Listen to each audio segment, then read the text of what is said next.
d'apéro spécial Clippers. Les voiliers, avec leur magnifique nouveau logo. Eh oui. Nouveau logo, nouvelle team. Comment ça va, Alex? Ça va bien, impeccable. Et on Los se Angeles. retrouve à Paris, mais pour parler de Los Angeles, on espère que vous allez bien et que vous n'avez pas trop froid là où vous êtes.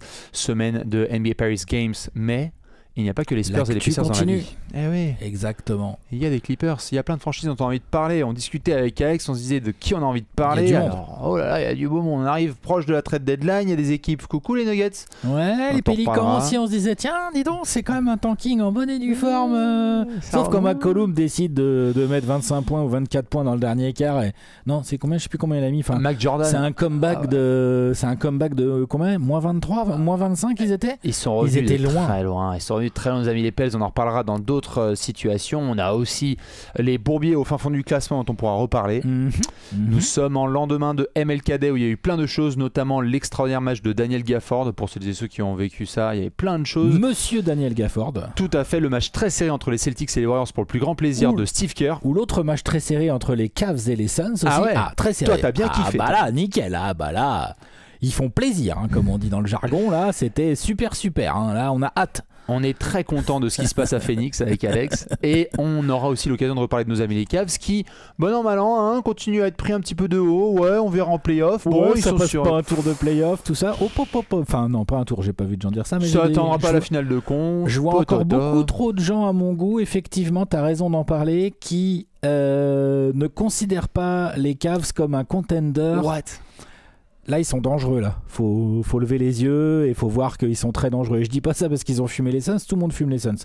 Mais c'est plus leur jeu au global. C'est ça. Ils ont infligé une bonne grosse défaite au Thunder. Mais il fallait bien que quelqu'un s'y colle. Hein. Ah, bien les sûr. Cavs s'y sont collés. Ils tabassent. Hein. Tout à fait. Ils tabassent fort. On aura l'occasion de parler de plein de franchises. Aujourd'hui, on va focus sur nos amis les Clippers. Vous le savez, tout au long de la saison, on aime bien focus sur des équipes. Alors, il y en a dont on s'est bien occupé. Et puis après, on les voit se prendre un curse ou un anti-curse dans la gueule. On avait parlé des Kings là récemment. Là, ça rejouait à nouveau très bien sans ce grand Mike Brown. On est là pour parler de la franchise des Clippers de Los Angeles, puisqu'il y a plein de choses intéressantes à devoir discuter. Avant ça, petit rappel, évidemment, vous avez vu en cette semaine de NBA Paris, on vous annonce plein de choses. On a parlé de NBA Paris Jam le vendredi, on sera là. Il y aura aussi les matchs le jeudi et le samedi. Pour rappel, je l'ai dit la semaine dernière avec Alexinator, si vous allez en ce moment à la boutique Tissot de Paris La Défense, vous pouvez participer à un jeu concours. Dès que vous achetez une montre, il y a 100% de gagnants en fait. C'est un tirage au sort 100% gagnant, c'est-à-dire que dans le meilleur des cas, vous pouvez gagner 2 places pour le Paris Game de ce jeudi ou celui de samedi. Et dans le moins bon des cas, vous aurez un goodies, il y a pas mal de trucs cool à gagner. C'est ça, régalez-vous. Pour celles et ceux qui l'ont pas vu, on l'avait montré, Alex l'avait même porté dans un récent apéro, la dernière montre de Tissot NBA Super Sport, elle est disponible, vous pouvez foncer, on vous la mettra en premier escroc. Et surtout, si vous allez la prendre dans la boutique Tissot, vous participez à ce magnifique tirage au sort. Ils seront à la NBA House, il y aura plein de choses. Partenaire officiel des Paris Games. Exactement. Presented by, on dit. Tout à fait. Il y aura plein d'autres annonces à venir dans les prochains jours. On va repartir en tournée dédicace. Il y aura plein de choses. Mais d'abord, là, c'est focus sur Paname parce que Alex, là, à Paris, en ce moment, il y a plein de choses. Hein. Ah, bah là, arrête pas. Hein. Au moment où on fait cette vidéo et où vous la regardez, peut-être les Paris Games n'ont pas encore eu lieu, mais ça va pas tarder. Tout à fait. On vient de raccrocher avec Adam Silver, tout ça. Donc vraiment, là, on est sur un truc. Tout est prêt. Tout est prêt. Nous parlons de nos amis les Clippers, puisque au moment où nous discutons ensemble avec Sénateur, alors, timing particulier, hier soir, ça s'était très bien passé pour nos amis les Clippers, mais qui était sur une excellente dynamique. Au moment où on parle, Alex, nous sommes à la mi-saison, la fameuse 24 victoires pour 18 défaites pour les Clippers. 42 matchs. Et avant cette petite défaite, ils étaient sur 4 victoires de suite. Ça vient de perdre contre les immenses Bulls. Les très grands Chicago Bulls, dont on aurait pu faire un apéro aussi. Du non moins immense Zach LaVine. Tout à fait. Sera-t-il encore un Bull d'ici 3 semaines? On verra. On verra. Gagné. Patrick Williams va-t-il enfin jouer au basket dans une autre équipe? Dans les rumeurs en ce moment, Patrick Williams un peu de partout, Nicolas Vucevic normal. aussi. Ouais, normal, ils ont Boudzelis et si tu es dans le staff des Bulls, tu te dis bon, est-ce que Boudzelis il pourrait pas faire le travail de Patrick Williams? Franchement, quand tu vois jouer Patrick Williams, t'as l'impression que le rookie Boudzelis peut faire le taf. Lil Boozy Vert, comme dirait Stacey King, tout à fait. Non, mais tu vois. Bien sûr, donc bon, bref, ceci n'est pas un apéro Bulls, c'est juste qu'ils ont battu les Clippers qui, avant de jouer les Bulls, étaient sur 4 victoires de suite. Oui. Qui sont dans une dynamique pas non plus genre en feu, les Clippers, mais qui aujourd'hui mérite qu'on parle d'eux dans le sens où 5e de l'Ouest, moi je les voyais pas aussi bien organisés, aussi performants quand on a fait les previews. Oui. Je les voyais plus galérer dans les places de play-in et tout. C'est ça. Là pour l'instant, ils sont bien installés. Bon, après, ils n'ont pas une avance Mouchoir de de poche, fou, hein. Là, voilà, mouchoir de poche. On voit, ils ont un match et demi seulement d'avance sur les Mavs. 3 2 défaites avec matchs, les Warriors. Hein. voilà, 2 matchs d'écart avec les Kings. T'as raison, même les Suns finalement sont que 3 matchs derrière. Enfin, tu vois, genre, en fait, voilà. Mais sur cette première moitié de saison, très intéressant de remarquer que toute la partie de matchs, Kawhi est revenu, il a joué quoi Kawhi, 5-6 matchs, truc comme ça, on est d'accord, il est pas encore en feu, hein. Il est à 12 points, 13 points de moyenne. C'est même pas un feu, c'est même pas un début d'étincelle. Voilà, c'est ça, c'est-à-dire que là, exactement, le but c'est de se remettre en jambes et tout. Et malgré ça, l'équipe fonctionne, l'équipe est assez régulière parce qu'elle s'appuie sur une bonne grosse défense extrêmement chiante à jouer. Les Clippers sont... Si tu dois faire un top 10 des équipes actuelles les plus chiantes à jouer, les Clippers ils sont top 5 et peut-être pas 5e. Hein. Tout à fait. Hein, on est d'accord ou pas? Absolument, ils ont une défense exceptionnelle, ils ont une intensité régulière. Fatigant. Et ça, bien sûr, un des premiers hommages à balancer, c'est pour Monsieur Tyronn Lue. Souvent, on prend pour acquis. Nicolas Batum avait souvent parlé de son désir, notamment de retourner chez les Clippers après le passage à Philly, de par amour aussi pour ce coach Tyronn Lue, qui a tout de suite instauré en effet une identité défensive. Le recrutement a été fait dans ce sens, parce que lorsqu'on en avait parlé dans les 30 previews, en effet, on va voir comment ça va se dicter sur la fin de saison. On les avait mis entre les places 8 et 12, grosso merdo, les Clippers. L'idée, c'était quand même de voir comment allaient s'articuler les choix de l'été, c'est-à-dire Paul George, merci, au revoir, ce fut plus ou moins formidable. Chris Dunn, Derrick Jones Jr., qui sont quand même des profils très défensifs. Qui ont été beaucoup titulaires tous les deux là. Bien sûr. Derrick Jones, c'est un titulaire. Certitude. Et Chris Dunn, sur 42 matchs, il en a joué 29 en tant que starter. Donc c'est ça. Voilà. Et donc c'est vrai que, Alex, je te lance là-dessus, le recrutement qui a été fait était quand même axé vers un profil plutôt défensif, très défensif. Et c'est le premier axe de ces Clippers, c'est une défense en béton armé, quoi. Une défense en béton armé, une défense très polyvalente, qui est capable de tenir le choc quand il y a des grands, en mettant du Zubac, en mettant des mecs assez longs dans les ailes, hein, parce que Derrick Jones Jr. ou Nico Batum sont quand même des gars assez longs et tout. On aime bien aussi le taf d'Amir Kofi, tout à fait. Ou alors, si l'attaque adverse est plus focalisée sur des arrières qui créent le jeu et tout, bah là, c'est là que les Chris Dunn, les Terrence Mann ou Norman Powell aussi, on va parler de Norman Powell hein, bien sûr, on l'a dans fait cette vidéo évidemment, font vraiment bien le boulot. Donc une défense qui est capable d'être polyvalente, une défense qui est capable de intelligemment cacher ses éventuels points faibles. Par exemple, faut Zubac sur les pics quand il se retrouve à drop derrière l'écran. Il a progressé, moi ça reste quand même un mec que tu as envie de cibler. De temps en temps, on voit des équipes aussi qui ciblent le mec sans ballon qui est pris par Harden, qui essaye un peu de jouer sur d'éventuels moments de relâchement de James Harden. Mais cette saison, il est bien sérieux, le barbu, hein, mine de rien. Et bien entouré, ouais, tout à fait, c'est clair. Et ça joue malin, donc vraiment très belle défense. Ils sont 3e ou 4e rating défensif de la ligue depuis le début de saison. Et c'est pas un phénomène de 2 semaines, hein, vraiment. Non, c'est depuis le début de saison. Ils sont 3e. Après, parce qu'ils jouent dur, parce qu'ils sont bien organisés, parce que tu sens aussi que Tyronn Lue, il peut puiser dans son banc et que les types qui rentrent, même si leur qualité première n'est pas forcément la défense, pense à Kevin Porter Jr. ou des gars comme ça, ils font du taf. Ils se donnent. Ouais, tout à fait. Il y a des garçons qui sont exprimés, même Mo Bamba aussi, qui s'est exprimé un petit peu, qui n'est pas en train d'exploser, hein, on vous rassure, mais qui s'exprime aussi sur son bien-être à Los Angeles. C'est vrai que ce qui est assez remarquable dans le shift qu'ils ont fait, c'est quand même Paul George qui s'en va cet été. Hein, donc en soi, même si on a parlé dans plus d'une vidéo de contrat là-dessus, en tout cas, il y a un choix qui a été fait, c'est on va avoir des interrogations offensives. C'est la plus grosse interrogation offensive des Clippers, c'est savoir comment est-ce qu'ils peuvent faire. Mais si on est une équipe élite en défense et qu'on n'est pas exécrable en attaque, on peut se retrouver avec le bilan qu'ils ont là. C'est-à-dire, on a vu dans l'histoire de la NBA récente des équipes qui sont pas très très fortes en attaque, mais parce qu'ils ont une bonne défense, c'est compétitif. C'est clair qu'en attaque, là, ils sont dans le dernier tiers des ratings offensifs. Parce que cette attaque est beaucoup basée sur 2 grands axes. Le premier axe, c'est le pick and roll autour d'Harden avec du Zubac qui roule, avec des shooters dans les coins et des kick-out. Et James Harden, il a repris quand même vraiment du poil de la bête. C'est vraiment le cas de le dire. C'est le système, c'est pas un membre du système. Ouais, voilà, il a raison. En fait, c'est lui qui avait raison. C'est lui le système. Non, mais vraiment, je veux dire, il a 35 ans maintenant, donc il n'est plus le même athlète et tout, mais T'as l'impression que ça joue en marchant et tout, n'empêche qu'à son rythme à lui, il n'y a pas grand monde qui peut l'empêcher d'avoir la main sur un match, plus de 20 points par match, 8 passes, des pourcentages au tir pas terribles, la réussite au tir de James Harden depuis le début de saison, on peut quand même le noter, n'est vraiment pas ouf, mais malgré ça, il arrive quand même à scorer en trouvant un peu de lancer franc, il arrive surtout à faire scorer plus de 8 passes d'aise par match, ça c'est quand même vachement bien, et il arrive de mieux en mieux, il lâche la balle, notamment à Norman Powell qui est quand même très très en forme depuis le début de saison, et il va se positionner, l'ami Harden, dans les coins, il va se faire un peu oublier, du coup il récupère quelques espaces et tout, donc vraiment autour du pick and roll et autour du duo d'arrière, arrière-ailier pour Norman Powell, mais du duo Harden-Powell qui dicte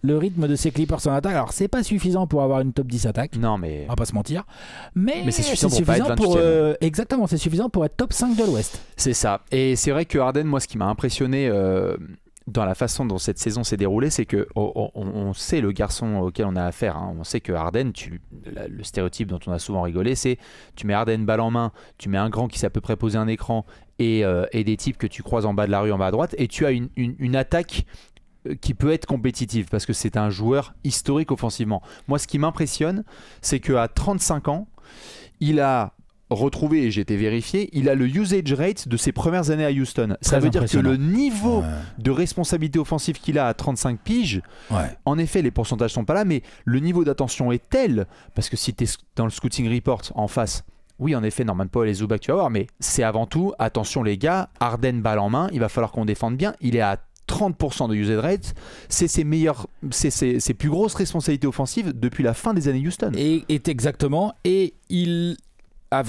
joue avec beaucoup de maturité, comme d'ailleurs tous les Clippers. Il y a beaucoup de joueurs d'expérience dans cette équipe. C'est pas une équipe de petits jeunes. Et notamment là récemment contre les Lakers, moi j'ai beaucoup aimé ce match de la part des Clippers, où on a vu les Clippers sur leur phase offensive, ça cherche des switches. Donc évidemment, t'es Harden, t'as la balle en main, qu'est-ce que tu veux derrière le switch? Tu veux Austin Reeves, par exemple.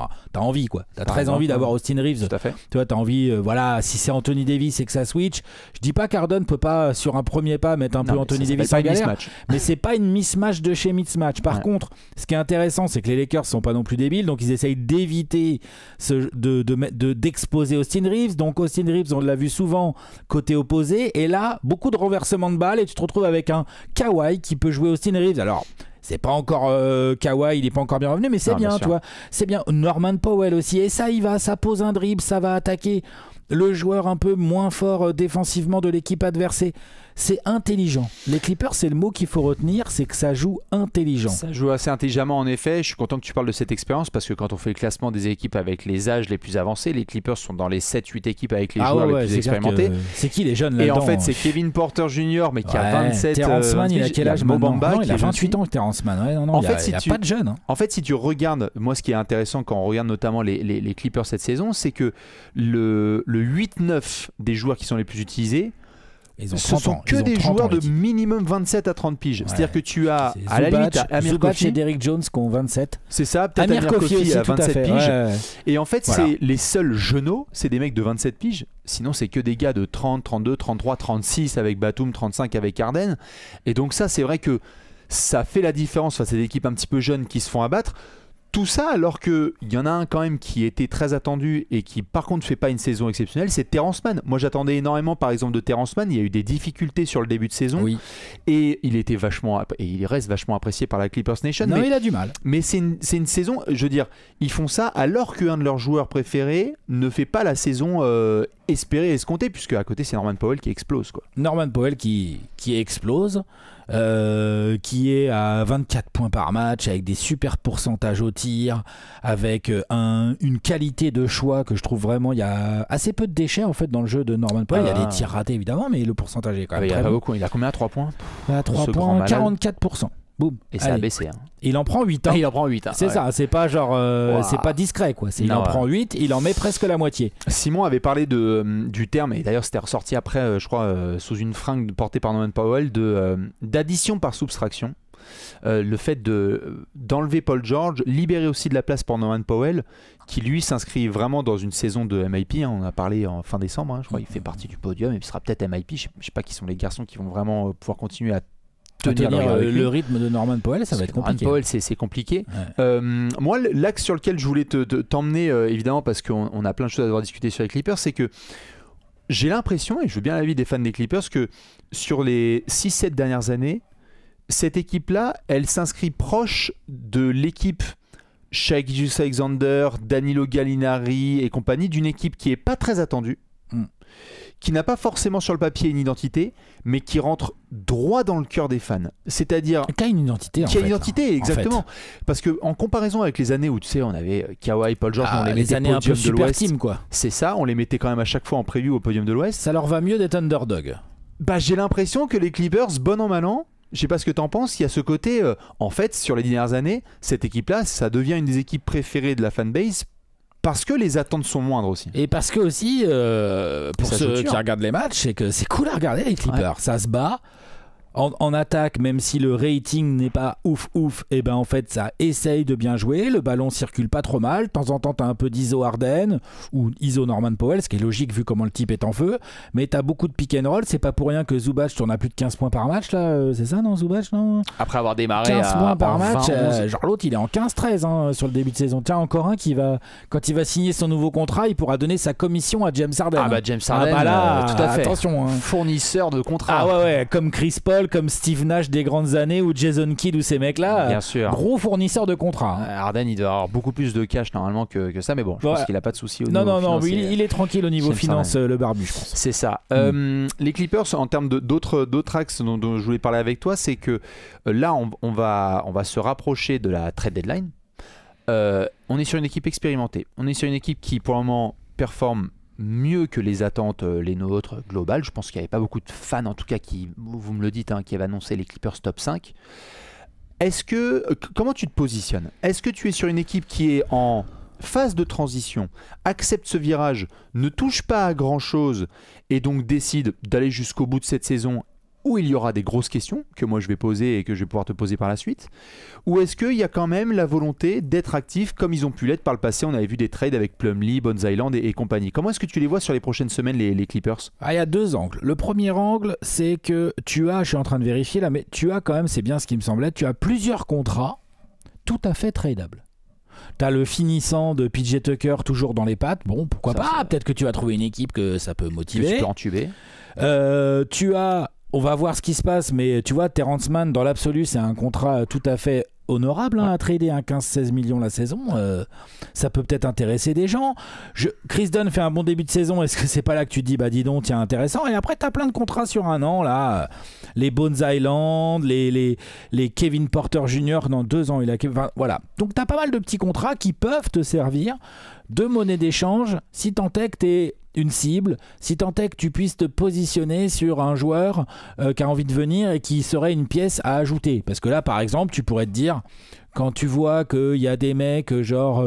il y a des rumeurs autour de types genre Cam Johnson ou d'autres gars de Portland, on ne sait pas exactement ce qu'ils vont faire et tout, enfin tu vois, ou peut-être Washington va bouger, je te dis pas que tu as envie de Kyle Kuzma, mais à voir, amener un mec qui amène des points, qui amène de la qualité de shoot, qui amène quelque chose dont les Clippers peuvent se servir tout de suite.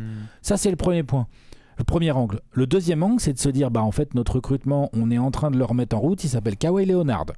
Et que l'objectif, c'est que dans 15 ou 20 matchs, Kawhi soit à 18, 20 points par match, avec un peu plus de passes d'ess pour venir aider Harden à la création, et qu'en fait, naturellement, les Clippers vont devenir une meilleure attaque, puisque là, ils sont une attaque modeste, mais faut pas oublier que Kawhi fucking Leonard, il est sur une jambe encore, franchement, quand tu le vois jouer.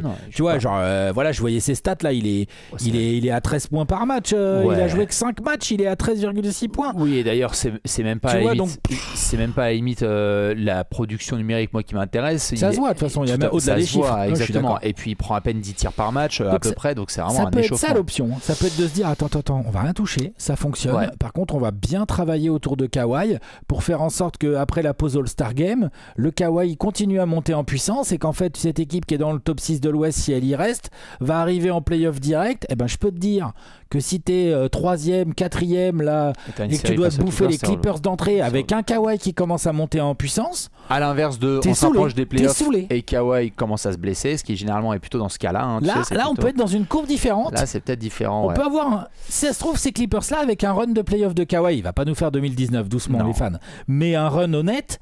Tout de suite, tu peux être trouble fête en fait. Oh là là. Tu peux t'être défoncé toute l'année là, les Rockets, les Grizzlies et compagnie. En fait, t'es saoulé parce qu'au premier round, les Rockets, les Grizzlies ou les Nuggets. Non, on te dit le premier tour c'est les Clippers avec Kawhi, Norman Powell, James Harden, ça va se tabasser dans la raquette. Ils ont tous plus de 30 ans, ça va bien défendre et tout machin. Ah.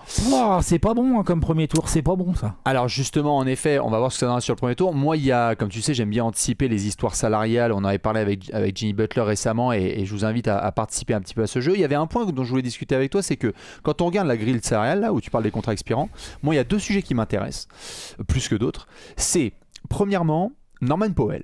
Il est à 19 millions cette saison et l'année prochaine, on est sur une dernière saison à 20 millions. Je ne crois pas, Alex, au moment où on parle, qu'il y ait un scénario où le camp Norman Powell et le camp Clippers n'ont pas fait des clins d'œil et déjà discuté d'une éventuelle extension. Voilà, faut voir le prix après. Tout à fait. Parce que là, Norman Powell, le clan Powell, il va arriver à la table et faire bonjour. Il va dire bonjour, il va dire MAX. Tout à fait. Ah bah c'est ça. Ils vont dire notamment que Norman Powell rentre dans sa 10e saison d'expérience, donc on vous en parle souvent, qui va pouvoir commencer à coûter très très cher. Donc déjà la première chose, est-ce que si tu ne bouges pas là en fait à la trade deadline, c'est parce que tu vas réserver quand même une partie financière importante pour une future extension de Norman Powell, 31 ans. Combien est-ce que tu le payes? Tu le conserves pendant combien d'années? Et même j'ai envie de dire avec notre ami Barbu.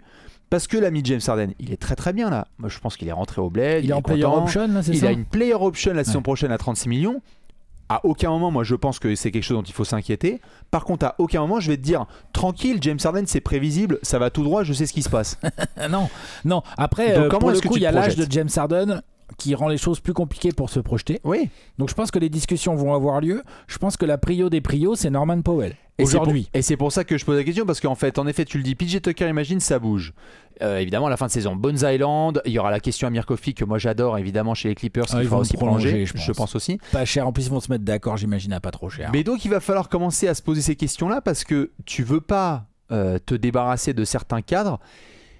Et tu es en pleine transition, c'est-à-dire que tu as enlevé Paul George, tu essaies de rester compétitif, voire encore meilleur, tu es dans une nouvelle salle, tu vas essayer d'instaurer vraiment cette identité importante à l'Intuit Dome. Donc, si on devait se projeter devant des scénarios, je te pose la question et je la pose aussi aux gens et fans des Clippers qui regardent cette vidéo, est-ce qu'on a un scénario dans lequel Harden et ou Norman Powell sont prolongés avant la fin de la saison? Tu sais, on le voit, des franchises NBA qui débarquent là début février et disent « Ah, au fait, il n'y aura pas de free agency. Nous, Norman Powell, il est prolongé avec Harden aussi. C'est un scénario qui existe. Complètement. Alors là, les Clippers qui bougent pas à la trade deadline, aucun trade, rien, silence radio, peinard et tout, qui par contre posent des petites prolongations. Et je vous le dis, ils vont débarquer en mars en croisant les doigts en disant bon, Kawhi, on va voir où est-ce qu'il en est en mars. Franchement, c'est un scénario tout à fait plausible. Et d'ailleurs, moi, je kifferais.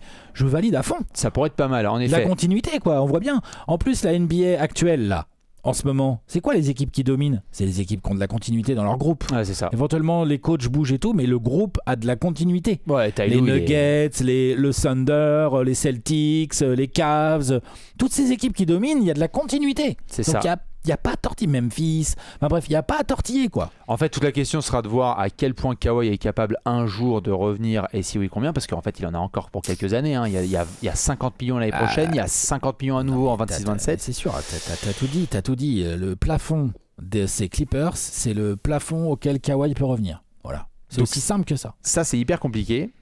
Et à côté de ça, quand on revient un petit peu sur la saison, il y a eu différentes manières de voir les 40 premiers matchs. On l'a dit sur intensité et le jeu collectif, c'est super, ça joue intelligemment, il y a des vétérans.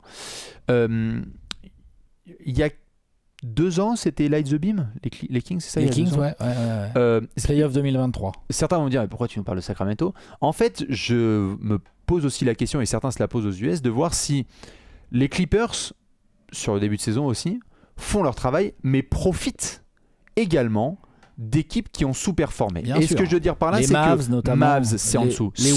Les Wolves, Warriors, on peut dire ce qu'on veut, c'est un peu en dessous. Les Pels, évidemment, sont tout en bas, alors qu'on les avait mis bien plus haut. Est-ce qu'en fait, les Clippers, c'est pas une de ces franchises aussi qui, pour le moment, a le classement qu'elle a? On les voyait dans ce range-là pas de 4-5e, mais d'une équipe qui peut être à 50% de victoire, est-ce qu'en fait, ils peuvent garder ce spot dans le top 6 de l'Ouest selon toi, ou est-ce qu'il y a des équipes qui ont mal démarré, vont mieux jouer en deuxième partie de saison sur les 41 matchs à venir, et du coup, naturellement, ils vont plutôt tomber dans le play-in? Peut-être. C'est possible, genre les Mavs notamment qui souffrent de pas mal de blessures, Luka Doncic, machin et tout, donc les Mavs clairement, je les vois éventuellement remonter au classement.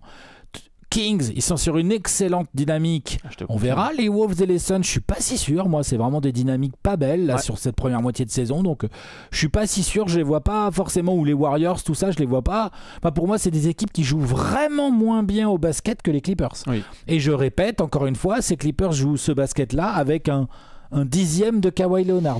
Pour peu que tu aies un Kawhi à aller à 70%, bah attention. Donc est-ce que ça veut dire que... Moi je pense qu'ils peuvent rester top 6. Hein. Ok. Vraiment. Et alors, vu que là on parle plutôt dans le rétroviseur, est-ce que c'est inconscient de parler de regarder dans le pare-brise? C'est-à-dire, est-ce que tu es capable d'aller titiller une chute un peu des Rockets ou des Grizzlies ou des Nuggets, alors capable. Que les Nuggets, ça commence à bien préchauffer aussi. T'es capable, les Nuggets préchauffent très très fort et les deux d'au-dessus sont plus jeunes avec peut-être moins d'expérience et tout, mais ils jouent très très bien au basket, les Rockets et les Grizzlies. Donc c'est compliqué, mais ils sont dans un range de place là, 5e, le range 4, 5, 6. Il y a le 7-8 pas loin, hein, mais les Clippers sont un client sur cette demi-saison. On voit bien que c'est un client très sérieux au top 6 de l'Ouest, quoi. Aller en play-off direct sans play-in. C'est un client, ouais. Moi, j'ai l'impression en tout cas que là, évidemment, c'est formidable à regarder.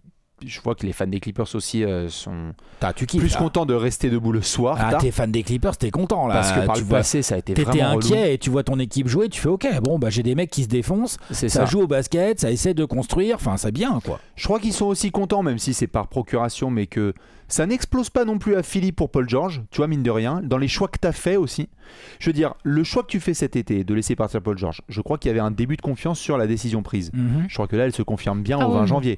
C'est-à-dire que les Sixers sont pas formidables et que Paul George ne fait pas la saison du siècle avec Philly. Non, en plus il a démarré blessé et tout, donc comme toi t'avais déjà Kawhi de blessé, tu dis putain on aurait eu les deux de blessés encore potentiellement. Non, c'est sûr que côté Clippers là, t'as une équipe un peu plus en forme et tout, t'as vraiment un truc intéressant sur lequel ils sont en train de travailler. La problématique c'est que le potentiel n'est peut-être pas si ouf parce qu'on est là en train de parler de il faudrait Kawhi à fond. Il faut que Kawhi plus. Voilà, c'est ça. Puis Kawhi à fond, c'est quoi? C'est des shoots que t'enlèves à Norman Powell. Est-ce que c'est vraiment ce que t'as envie de faire en ce moment? Je sais pas, c'est peut-être pas comme ça que ça va se traduire, mais en gros, il y a des ajustements à trouver là pour Tyronn Lue dans les semaines et les mois qui viennent si Kawhi revient à son top niveau. Et là, on verra où en sont vraiment les Clippers. Ouais, tout à fait. Je vous montre pour finir un truc que j'aime bien et sur lequel je vais pas mal vous saouler sur la fin de saison. Vous savez que j'aime bien le ressortir. C'est le strength of schedule pour toutes les franchises NBA. Alors évidemment, difficile de dire parce que tu affrontais. Ils sont 11e, les Clippers. Je rappelle que lorsque vous utilisez ce tableau-là, que vous pouvez retrouver, là j'ai pris Tankaton, vous pouvez le retrouver partout.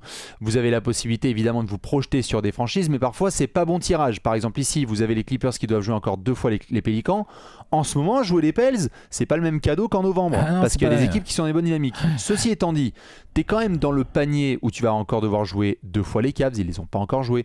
Le Thunder, les Celtics, il y a 2 fois du Knicks, ils ont pas mal déjà géré les affaires Nuggets notamment. Donc, bon an, mal an, toi tu les vois être capables de rester dans le top 6 sans forcément faire de move à la deadline. On reste là, on essaye de voir si Kawhi peut retrouver son rythme. Oui, garder cette dynamique, continuer à bien jouer, s'accrocher dans les matchs et croiser les doigts pour que Kawhi ça monte en régime petit à petit. Oui, ce serait ça, moi, la stratégie, mais bon. Ça peut être un bon petit programme. Je rappelle que, comme vous le savez, on aime bien faire les programmes à venir pour les franchises. Gros match, là, à venir contre Boston. Ça va faire un petit peu les montagnes russes, puisque Boston, Washington, Milwaukee. Mais ce petit quatuor de déplacement m'intéresse pas mal, parce que, justement... Dans quelle position, c'est des matchs à prendre, ça. Dans quelle position tu te ramènes au All-Star Weekend? Regardez là ce qui se passe. Les Spurs sont pas dans une forme incroyable. Il va falloir aller chercher en sortie de trip parisien. Les Suns, bon bah je te laisse en parler. Les Hornets et les Raptors, c'est tout à fait prenable. Ça joue Cooper Flag comme on dit. Ouais. Les Lakers, t'as déjà été capable de les taper. Indiana, ça va très bien, mais tu as 2 fois Utah juste avant le break. Non, il y a moyen de prendre des matchs, je te dis. Peut-être qu'en fait, en effet, les Clippers, au moment où on arrive au All-Star break, ils seront top 5, top 6. auquel cas ce serait quand même une grosse réussite. Moi je veux bien l'avis en tout cas des fans des Clippers, au-delà du jeu, qu'on voit ensemble leur ressenti par rapport à cette équipe, parce que vraiment les dernières années on a eu des équipes avec des attentes surdimensionnées, où on se disait franchement allez c'est podium cette équipe, tu sais que sur le papier nanana, mais là il n'y a pas de sur le papier, ça joue dur tous les soirs. Non, là leur vrai sujet c'est de battre du gros. Les matchs un peu contre des grosses équipes avec plus de talent pur, ça a été compliqué. Denver, Oklahoma City, là récemment j'ai en tête, tu vois, qu'ils les ont battus. Par contre, tu vois, par rapport au calendrier que tu viens de montrer, bah, les équipes apprennent, ils les prennent dans l'ensemble parce qu'ils jouent sérieusement, parce que la défense elle est en place, parce que un coup c'est le Harden Show, un coup c'est Norman Powell qui met tout, un coup Zubac est en 20-16. Enfin bref, c'est une équipe sérieuse. C'est une équipe très je sérieuse. Les vois bien être sérieux jusqu'au bout, moi. Et ben justement, le jusqu'au bout, je vous le montre pour finir, parce que quand on se rapproche d'avril, alors il y a la bataille à l'ouest. Vous le savez, on va commencer à faire l'apéro science-fiction, qui est en où, machin, etc. Attention, fans des Clippers, ouvrez bien les yeux et grand vos oreilles, parce que lorsque ça va jouer à domicile, il faudra quand même se farcir 2 fois du Dallas, du Houston qui est très fort, et les Spurs qui auront envie de bataille probablement pour le play-in tournament. Et puis après, les 2 derniers matchs de la saison, mon gars, t'es à Sacramento et Golden State, ça va se battre aussi. Je veux dire, là, le finish des Clippers, faudra aussi, parce qu'en plus derrière, t'as du Cleveland, enfin juste avant, t'as du Cleveland et Orlando qui vont se battre. Franchement, empiler au maximum là jusqu'au All-Star Weekend, parce que le finish des Clippers va être assez intense. Mais en tout cas, qu'elle régale. Ouais, c'est cool. Ça fait plaisir ce genre d'équipe. Moi, ça, dans une saison, c'est des équipes que j'adore suivre, ça. Et bah très hâte évidemment de suivre la suite et justement jusqu'au All-Star Break ce que vont faire les Clippers. Dites-nous vous ce que vous en pensez. Est-ce qu'ils vont faire des moves à la deadline? Est-ce qu'on aura une extension de contrat pour Norman Powell et James Harden? Et est-ce qu'on se retrouve dans le top 6 à la fin de la saison? Ça serait quand même large au-dessus. Ça veut dire qu'on fera Monsieur le Juge l'année prochaine en mode... on fera... Désolé. Pour le moment, Monsieur le Juge, on est à côté. À côté sur les Clippers, clairement. Autant en termes de résultats qu'en termes de fond de jeu même. Tout. Bravo à Terre nous et à toute la clique. On vous fait des gros bisous à Clipper Nation et à très vite sur la chaîne Trash Talk. Des bisous. Ciao.